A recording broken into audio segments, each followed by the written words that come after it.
Cheryl here with Free to Feed. It is my honor and pleasure to officially introduce you to our newest member of the Free to Feed team.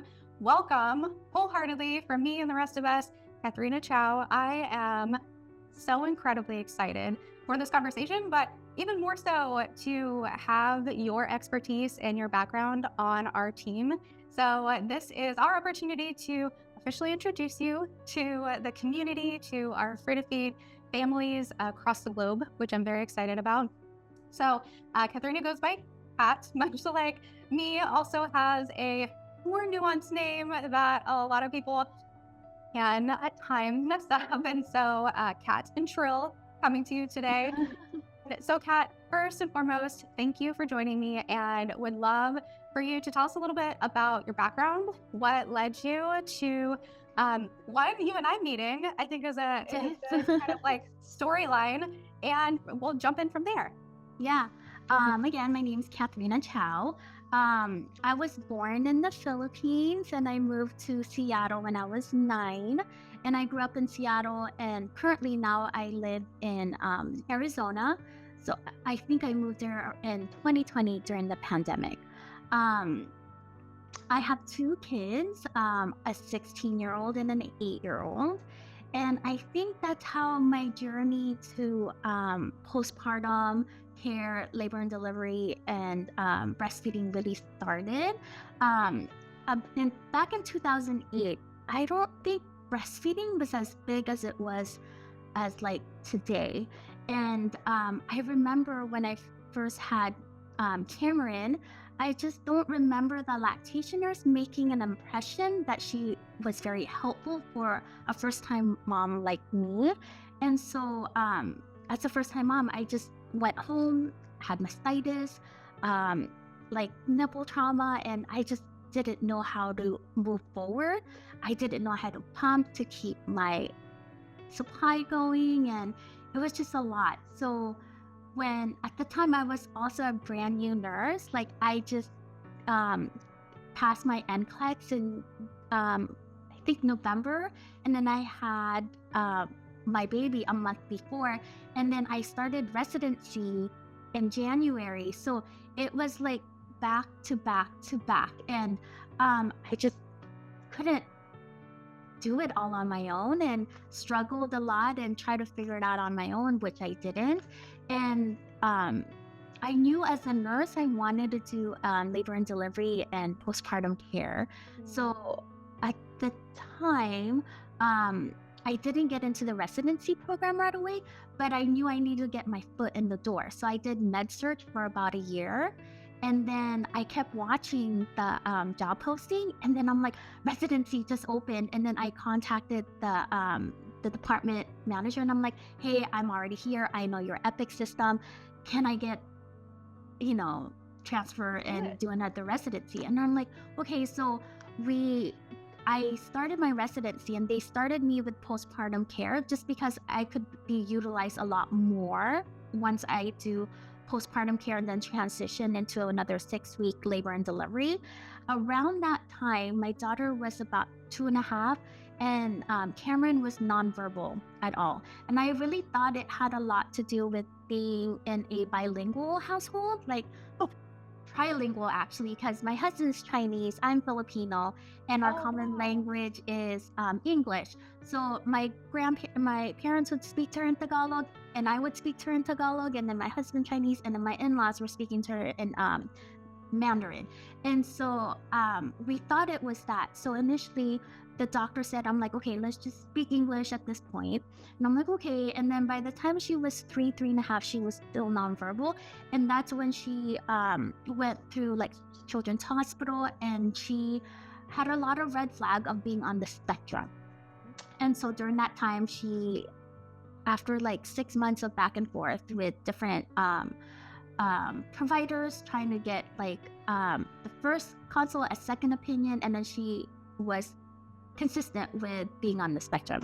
And then that's when my residency was about to start, and I knew I couldn't entrust my daughter's care to the grandparents.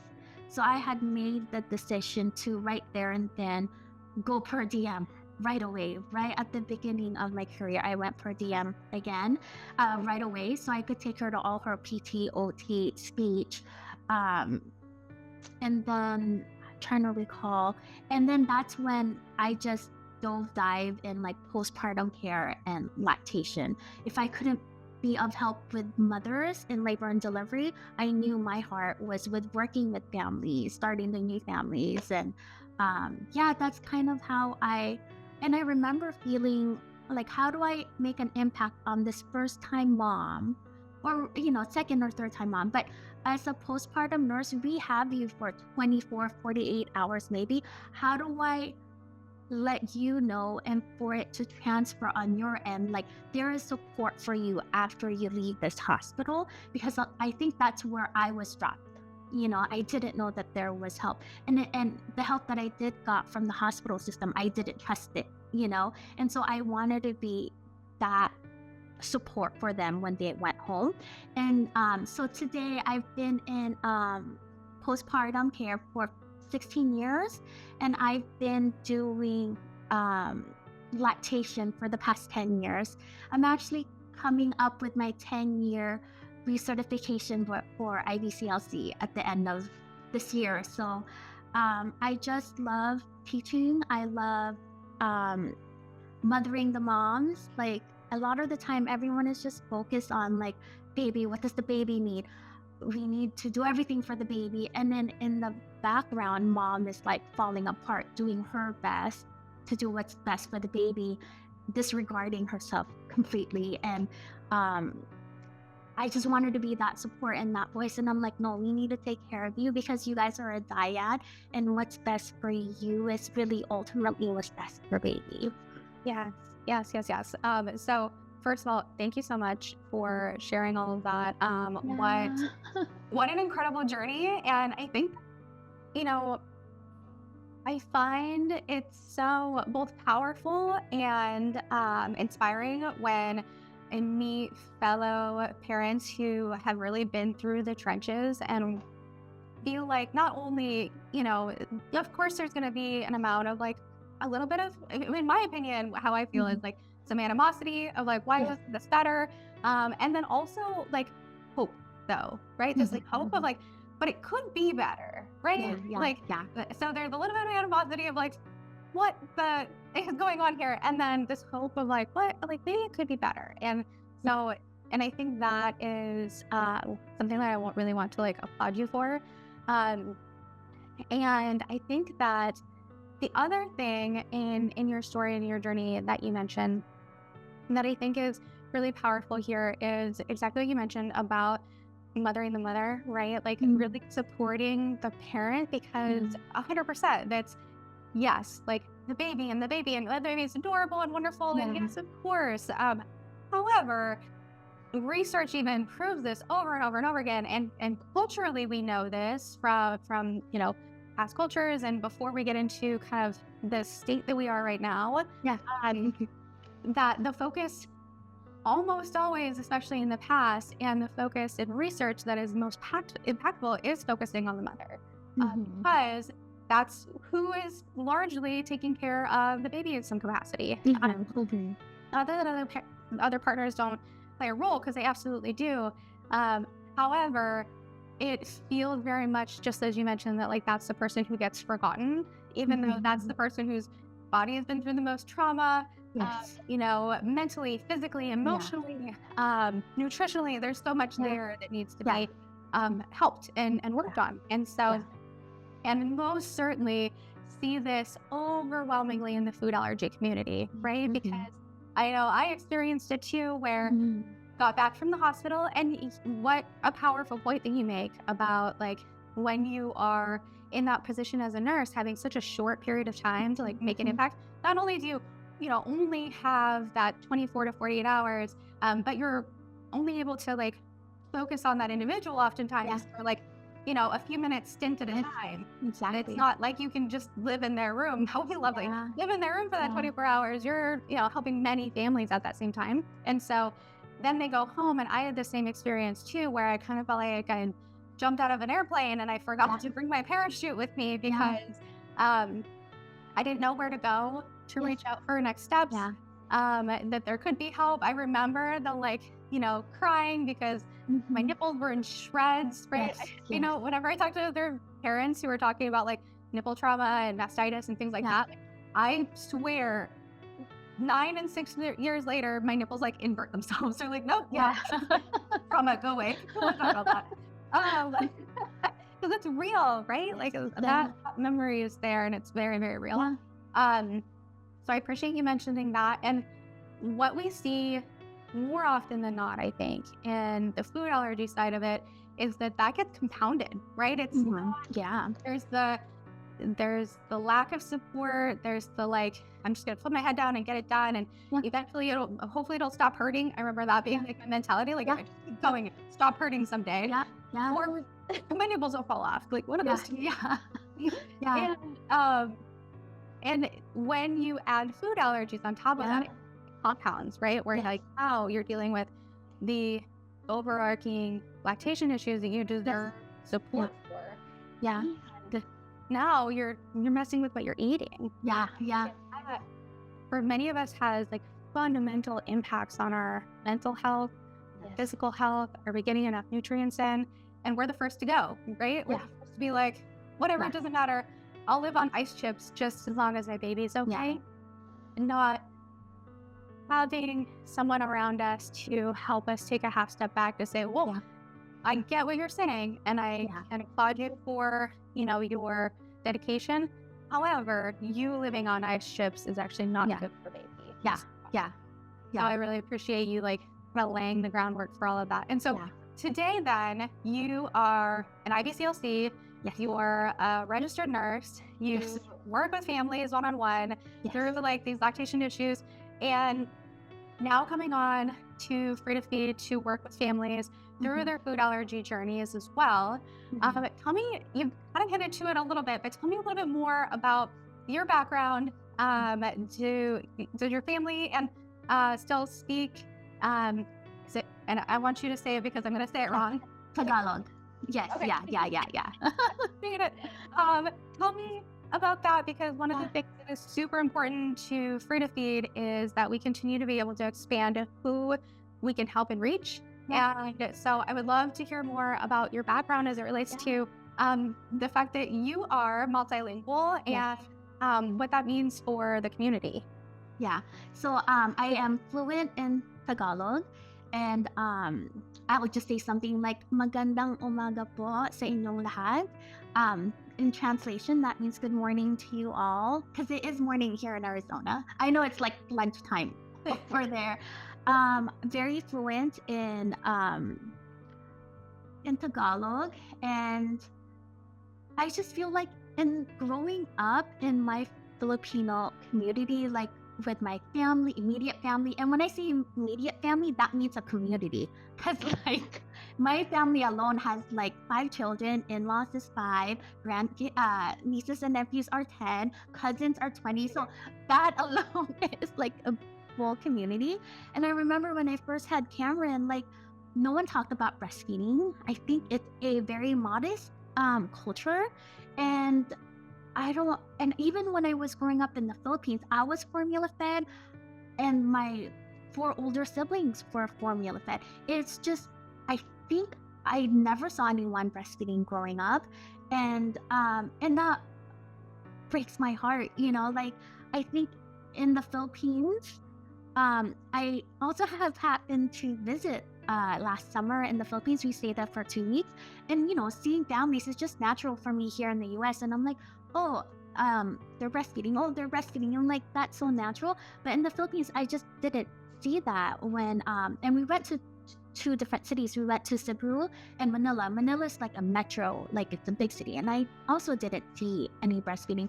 So, I just want, and then when I see, Filipino like patients, and I'm like, it gets me excited to like speak my language, because I can't speak it at home. So I just love connecting with my people, and I just want to share with them. I'm like you have a support, like I want it to be more mainstream in our country. And if I can't, I think my 10-15 year vision would be like going back to the Philippines and just doing outreach, like a missionary thing with and just help, like if there's medical help, I'm like, there's gonna be an IBCLC there in that mission trip to also help Yeah, families. a billion percent. I love that. I love that Yeah. wholeheartedly. Like the Doctors Without Borders style, but Yeah. like for lactation. Yeah. Yeah.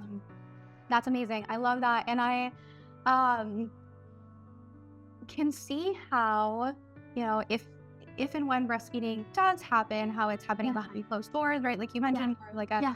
a very modest, modest culture type of style. Yeah. And so I do really appreciate the like combining those pieces, right? Like IBCLC and also understanding the culture, Yeah. and then putting those things together to say like, how do we support you? How do we like empower you to do what you want to do? Right? Like move forward with the choices you want to make. Yeah. And the other thing that I think I would love to hear your thoughts about is that as we're thinking about like culturally and generation, what I have found is that when I've worked with families, especially that are outside of the United States, oftentimes grandparents will like come to the consults, right? They'll join, and they want to be involved, and they want to know, and they want just as much education, right, as the family that you're directly working with. And so one of the pieces to that is if you can speak their language, able to talk to like their culture and their language, and it makes it so much more powerful, I think, for like the family unit and the community. And then as you mentioned, you have a big family, so once you've worked, and I've seen this too in families that I've worked with, once you've worked with one of the kiddos, right, of the grandparents, then they already know, right? They already know, and they're like, oh yeah, our next kiddo, they had their first baby, and we just already knew to contact Free to Feed. That's amazing and wonderful, and welcome back, and I'm sorry that you need us again. But again, not super surprising because we know that there is a genetic component. So once you're kind of like in the community and in the fold, it's not unsurprising, right? We're going to see additional family members. So that I really appreciate, and I love seeing like a group of people. Like I jump on the Zoom and I'm like, oh wow, this is amazing. This is fabulous. How many people can we teach? And so for those who are listening who maybe in that realm of like, this is super hard to explain to my parents or even my grandparents, which is not uncommon in all walks of life for it's different times. It is. Different times. We especially right now, we no longer accept like that things just are the way that they are. And accept them behind closed doors and just suffer in silence. There's a vast majority of us are pushing for better, and I think that's amazing and wonderful. And it also can cause some rift, right? And that's okay too. That's how things change. I would love to also talk to you about one of the things that I think is so very valuable in bringing in lactation consultants and providers with backgrounds like yourself is I would love to talk to you about the cultural aspects of like food for you and your culture. So for families who are starting an elimination diet and having to navigate like, this is really hard because in my culture, we cook everything in coconut, right? Or just things like that are more nuanced that are important to mention. So is there anything specifically that you see in your culture, either like in the importance of food, right? How food is integrated everywhere, or even in the types and ways that it's prepared that you can see like potentially families in your culture having more struggles? I think so a lot of Asian cultures has like lactose intolerance to begin with. So like that would be the first food to go. Like let's get off dairy because I don't like dairy anyways. Like cheese, bye-bye. Like milk, you can go, right? Ice cream, that's fine. I think the hardest part will be rice.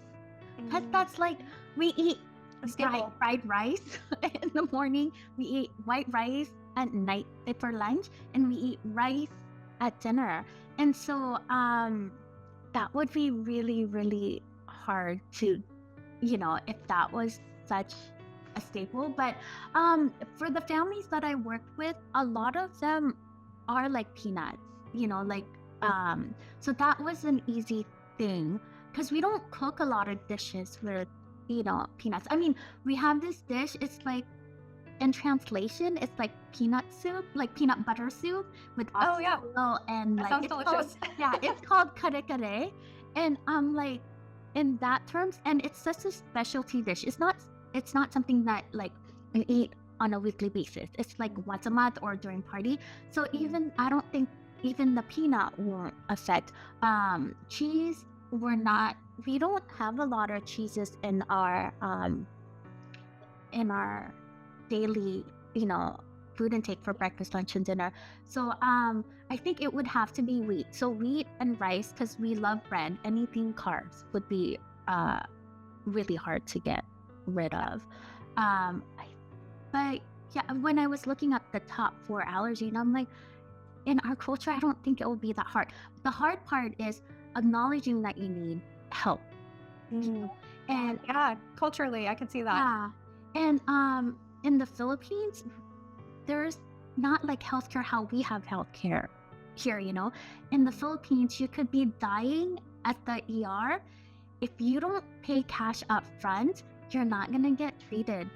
Oh, Like even if you're like a US citizen, I'm like, I have all this money. Your credit card is no good here. Like we cash. need cash or we don't treat you. And I think that's the hardest part about um living in the country. Like, yes, it's affordable, but how many of its citizens have that much cash on hand to Right, be and treated affordable right for away? somebody coming in, but not necessarily Exactly. affordable for somebody who Yeah. lives here in that economy. Yeah, exactly.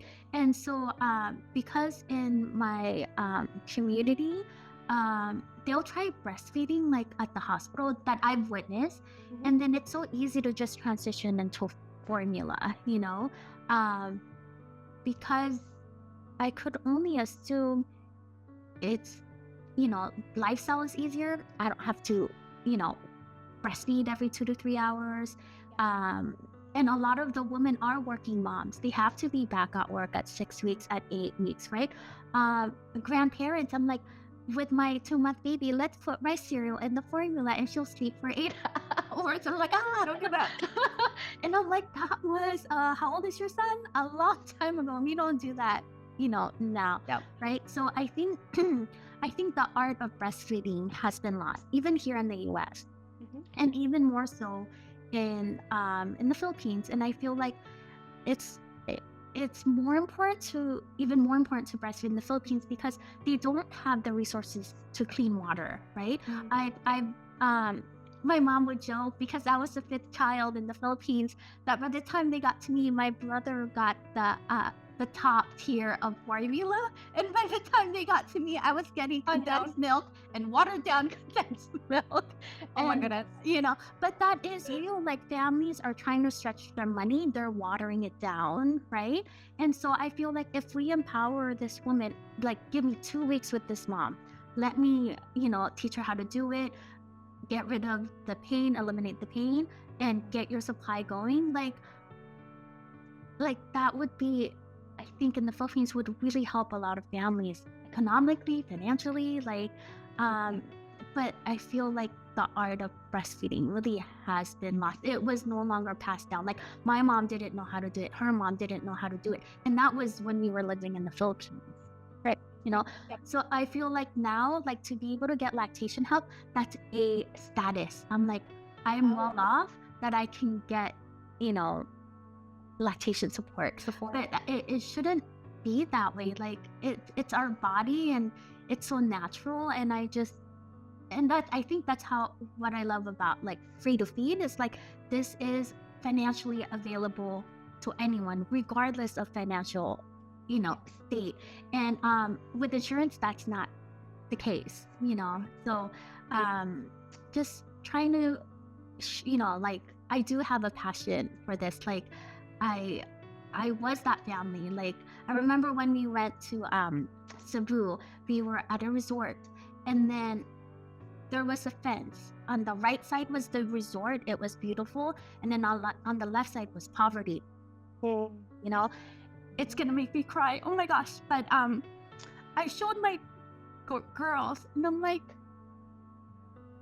mom was on that side, you know, of the fence. And it shouldn't, it is, you know, it's the cards that we were dealt, right? But like, you know, healthcare or like the right to breastfeed, it just should be available to everyone. And I am like grateful for social media, because a lot of people have found you through social media where they couldn't find support from their pediatrician or their families, right? Like, I do appreciate social media for that, because it is available. Because now in the world, like, we're all connected, you know, through social media. So I just love that. Yeah, no, me too. And I appreciate that. And it's not a free to feed conversation if there's not tears somewhere, I think. So Yeah. in good company, Yeah. and I understand that wholeheartedly. I appreciate the fact that you had that opportunity to like give them a really tangible visual, right? I hate that the visual was there, but it really like send it home, right? Yeah. Like, this is the difference here. Yeah. Which is definitely something that is an interesting thing for me to think about too, because my daughters have a very different life than what I had growing up. And it's something that I'm both like proud of, but I'm also, because it took a lot of work, right? It wasn't, Oh yeah. it was a lot of work to get to that point. And it was, 20 years in the military and getting a PhD and essentially working my way to the other side. And I'm incredibly lucky that I had that capacity and I had the ability to do that. And being able to communicate that to my daughters. This is why we do what we do and why it's important. And as you mentioned, I am crazy grateful. I will say, like, when I first started, especially on like the social media pages, because I am wholeheartedly an introvert, and like doing videos like that is hard for me. It takes a lot out of me, even to this day. But it does. It reaches so many people. I find that one, a lot of people can utilize all of the resources that we provide online for free, right? And so there's a lot that we offer for free for those families. Yeah. Two, for anybody who's listening who doesn't know, we have a sponsorship program, which is probably part of what you were alluding to. We have a sponsorship program so that if we have families who either aren't covered under insurance, because we also take insurance through the Lactation Network. So if they're not already covered under insurance and they're unable to afford the consultations, which we try to keep as low as possible, then we have sponsorship options where other families have said, I want to support the community and I want to sponsor another family going through this process. And so you can apply for sponsorship. And so if you're interested, if anybody's listening and interested in that, just shoot me a DM or an email. More than happy to send you that information. And then from there, right, like, how do we build community and support in a way that is sustainable and also like is holistic, right? Which is, I think, where I really appreciate your expertise and your background and your experience, because when someone comes to you then and you are having to describe, like, to someone who may be financially more strapped, for example, telling somebody like you have to take rice out of your diet, that's hard. That is hard, right? Especially if you're like, rice and legumes is what we need to remove. But then being able to follow it up with like the empathy and love to say, okay, what are our other options? What can we do? What's still affordable? What are we going to fit into this budget so that it's sustainable for you long term? And how do we work through the nuance that, like, rice is very, very important and we want to bring it back as quickly as we can safely, right? And I think that's where, like, having that extra knowledge about people's backgrounds, about people's culture and other, where you're like, okay, I know where it's going to be most impactful for this family to focus, and where otherwise, most may not, right? Have that kind of wherewithal and that empathy, right? Like, it's one thing to have all the knowledge in the world, but in this community, in the postpartum space, in the family space, what you really have to bring to the table is a whole lot of empathy. Yeah. Yes. Yeah. Otherwise, it's disingenuous, and like Yeah. you're not truly helping families with Yeah. all that the empathy that they deserve. Yeah. Yeah. So I really, really appreciate that. Yeah. When we're thinking about, this journey, right, the postpartum journey, and getting to the stage of like feeling supported, moving forward, all of that, is there anything in that we didn't talk about that you think is important to mention? Yeah. So I think I feel like after moving to Arizona and doing postpartum care for the past almost 3 years, it gave me the picture of after they go home from the hospital, right? Because so 16 for 10 years, I was all NICU inpatient. Maybe I'll see you 3 to 5 days, and then I don't ever hear from you. Versus now, where I'm seeing families on the 3rd visit, on the 4th visit. Sometimes I see them at 11 months, right? And so I think what kind of makes me proud of the place where I'm at is that when they come to me at like that first week, I'm like, okay, most likely it's latch and positioning. Okay, I'm like, okay, let's take care of that, and I'll see you next week. And then next week it'll be like, okay, my supply came back because baby is latching and positioning better. I'm like, great. Sometimes it doesn't get better, and I'm like, okay, that's when I like do oral assessment, and I'm like, are we talking about lip tie, tongue tie, like cheek ties, right? And then do a weighted feed and see if that affects it, right? Because I always inform mom, I'm like, whatever you're pumping, baby should Not what baby's taking out. Yeah, if baby is not removing what you're pumping, then you're stuck to triple feeding. What is triple feeding? Breastfeeding, A nightmare is what it is. And I always tell mom, I'm like, this is not sustainable, right? Okay, now that we have it's process of elimination. Is it mom or baby? When I first see you, it might be both. So let's do one thing at a time. What's most important? Establishing milk supply. So let's establish your milk supply to bring you back. If the supply is there and the baby's not moving, then the supply, you could triple feed, but it's not sustainable. We need to refer you out to someone who can assess them, right? What does tongue tie, lip tie, and cheek tie look like? It looks like it's the mouth inability to efficiently remove milk. Sometimes it's there, but baby's still removing milk, right? And so in this cases, I tell families at this point in time in your breastfeeding journey, baby's transferring well, baby's gaining weight, your supply is great, and you don't have nipple trauma. I'll come back to me if by 3 months, 4 months, you see a plateau in baby's weight gain, right? And then you come back to me, and then we might then need to revisit this conversation, right? So now that we eliminated mechanicals of latching and positioning, we eliminated the anatomy of the oral, the everything in the mouth, and baby's still struggling with reflux, with gas, with upper GI symptoms, right? And then now we have a resource, and I have more knowledge now that I came to Free to Feed, and I'm like, that is your next step, right?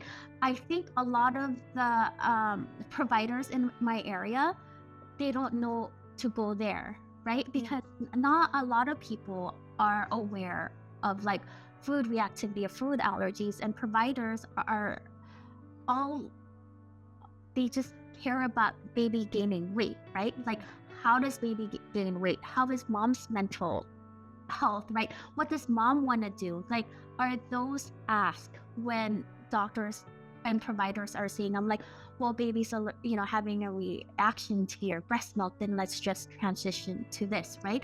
And so there is that lack of support, lack of empathy, and lack of knowledge, right? And so it just, I'm kind of happy now that in the community, I know we have one more lactation nurse here in Arizona, Christy.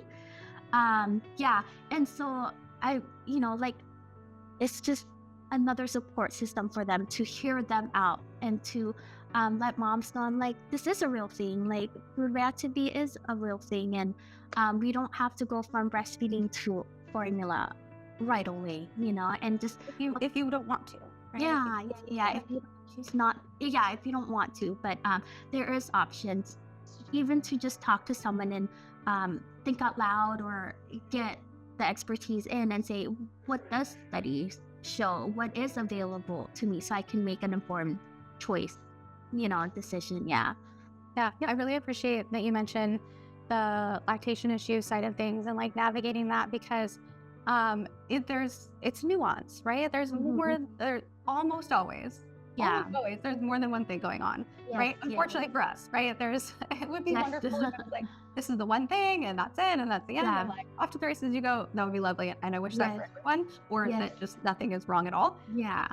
However, in my experience, it's often a combination of items, right? And so I really appreciate how you walk through like sometimes it is mechanical, sometimes it's anatomical, and we need to address those things, because the last thing that I ever want is for somebody to take something out of their diet when it's unnecessary. Yeah. I don't want it. Please don't Yeah. eat all the Yeah. cheese in the world, eat all the rice in the world, please. Yeah. If we can address it through other means, because it's not actually food, because oftentimes we see kind of like these crazy polar opposites, right? Where I hear families get told immediately, oh, like your baby has reflux, it's food, take all this stuff out of your diet, which is not the answer. Or they get told if there's no possible way it could be food, it's got to be oral issues, and that's the only answer, right? Or they're just told, like, just deal with it and maybe we'll have a problem and, go home and stop complaining. All of those things are wrong. All of those things are the incorrect solution. And in reality, oftentimes it's a combo, right? Of like, all right, everything. Sure. Before we're chasing food.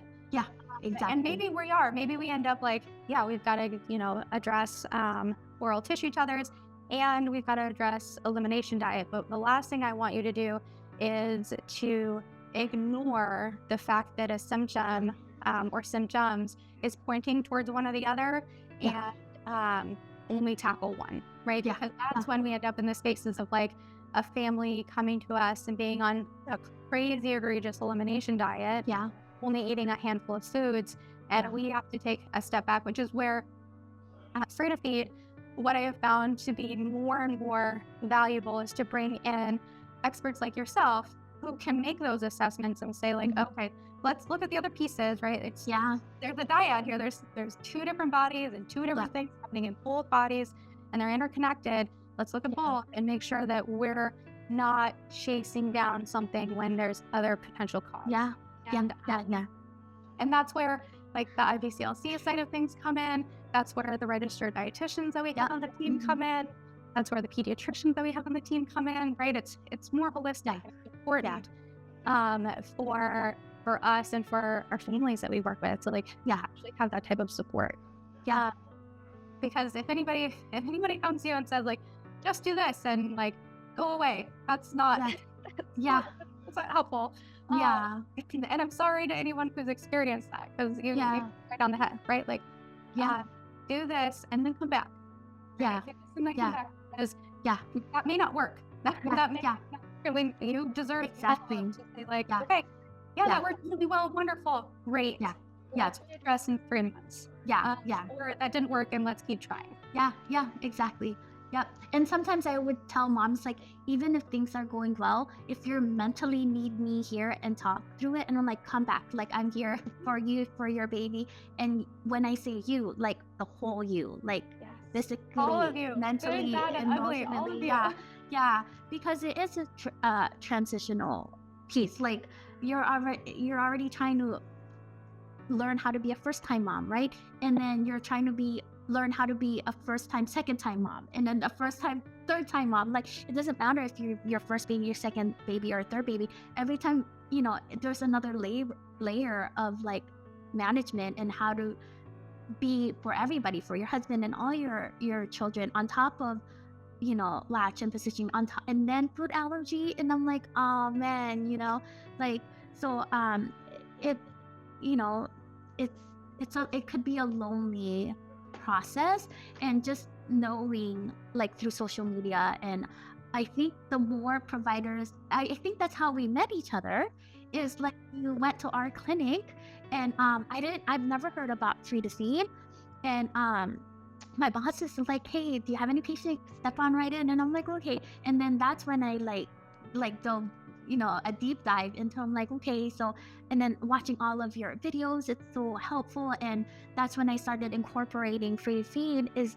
when I'm like, I got you this far. I, and you've talked with your pediatrician, depending on how you want to proceed with feeding baby. I feel like Free to Feed is a good resource for you to try to figure out the rest, like to meet your goals, the next step to meet your goals, and not just what's best for baby, right?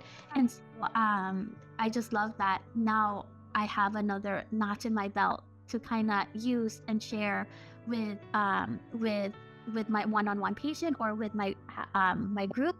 I do a lactation support group, right, in my church community, and like back home in Seattle. Like, I just feel like even in my network of like in social media, like my friends and my families, and like I'm that, I'm proud to be that resource. I'm proud to be that person that they can like reach out, to. And I'm like, and I could direct, if I can't help them, I can direct them to someone, or the right information, the right, like, don't go, in a dark tunnel on Google. Like, I could Yeah. send you the right information, and not Google or mom blogs, right? That could be so scary, because that's their experience. That's not science, right? Yeah. So Yep, 100%. I always feel, yeah, I feel like I'm winning a little bit when I get like a message from a friend or family member of like a picture of a rash, and I'm like, yeah. that person. Yes. I love that. I love that. And yeah, like a quick shout out that like you and I met from me going to a lactation center, right? Like, and getting to just spend an hour together to basically of me babbling about lactation and food allergies for an hour, because I'm incredibly passionate about it. And so anybody who may be listening, like in the field that has family groups, things like that, like I am always on board to come and speak to, people have like Circle of Mothers and different like just support groups, and also professional groups. I am here for it all. I love spreading the word, because then it leads to amazing things like this, right? Like an hour of me just coming and talking at the office led to an amazing collaboration now. You get to join in on the craziness that is Free to Feed. So I love it. Love it. Kat, thank you so much. Yes, thank you. Time to chat with me. I really, really can't tell you how much I appreciate you walking us through what your journey, and what like a journey it has been. So kudos to you. That's amazing. You're a badass.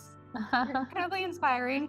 And also, keep up the great work. Like, I love how you're continuing to push forward in your career to make things better for families who come after us, right? Who are parents. And I know, especially for me, as somebody who has 2 little girls too, I often think about like, gosh, I really, really want things to be so much better. Yeah. When it's, if you decide that you want to have a family, I want this to be an entirely different journey for you than it was for me. And so I really wholeheartedly appreciate like you're a big piece of that, and that's amazing. Yeah. Oh, thank you. No, I thank you for Free to Feed. Thank you for, I watch your promotional video as well. Like, you've been through a lot, and I mean, you just paved this like way, and it's amazing, and I'm so excited to jump on board. Yes. So anybody who would like to learn more about Kat's background and journey, and wants to book with her as well, you can find her on the website. So you can go to freetofeed.com/consults. It's also linked in my bio. And you can book with her there, or you can learn more about her in the About page. And so, again, from the Free to Feed team, Kat, welcome. Thank We're you. so incredibly excited and honored to have you join the team. And to everyone else who is listening, wherever you are in your journey today, you're doing an amazing job. I'm so crazy proud of you. You're not alone. Next time.